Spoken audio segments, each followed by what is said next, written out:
નમસ્કાર, ભારત 24 ન્યૂઝમાં આપનું સ્વાગત છે। હવે જોઈએ આજના સમાચાર। ઝાલોદ તાલુકાના ગુરુ ગોવિંદ ધામ કંબોઈ ખાતે 108 સુંદરકાંડ મહાયાત્રા નિમિત્તે ભવ્ય સુંદરકાંડ પાઠ સાથે મહાસભા યોજાઈ।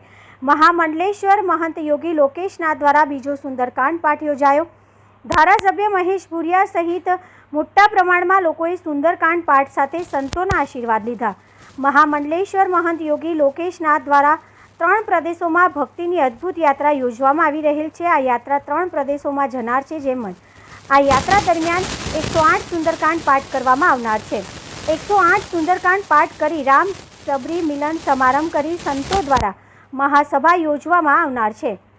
યોગી લોકેશનાથ દ્વારા ઝાલોદ તાલુકાના કંબોઈ ધામ ખાતે બીજા સુંદરકાંડ પાઠ યોજાયો હતો। શ્રાવણ માસના પવિત્ર દિવસોમાં પધારેલા સંતોનું સ્વાગત ધારાસભ્ય મહેશ ભુરિયા સહિત આગેવાનો દ્વારા કરવામાં આવ્યું હતું। સુંદરકાંડના પાઠ કરવાથી નકારાત્મક વિચારો સમાપ્ત થતા હોય છે તેમજ આત્મવિશ્વાસ વધે છે।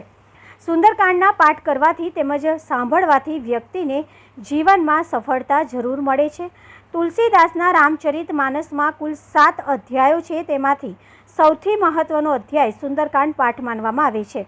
આજરોજ પધારેલા દિવ્ય સંતો દ્વારા કરવામાં આવેલા સંગીતમય સુંદરકાંડ પાઠનો લાવો તેમજ સંત સત્સંગનો લાભ લઈ ઉપસ્થિત સૌ સનાતન ધર્મ સાથે જોડાયેલા દરેક હિન્દુઓ ધન્ય બન્યા હતા। સંતોની દિવ્ય વાણીએ ઉપસ્થિત સૌ લોકોને ભક્તિમાં માર્ગ ઉપર ચાલવા અનુરોધ કર્યો હતો। આ 108 સુંદરકાંડ મહાયાત્રાનો મુખ્ય ઉદ્દેશ આજના ભટકી ગયેલા લોકોને ધર્મ તરફ વાળવા તેમજ ધર્મધજા લહેરાતી રહે તે હતો।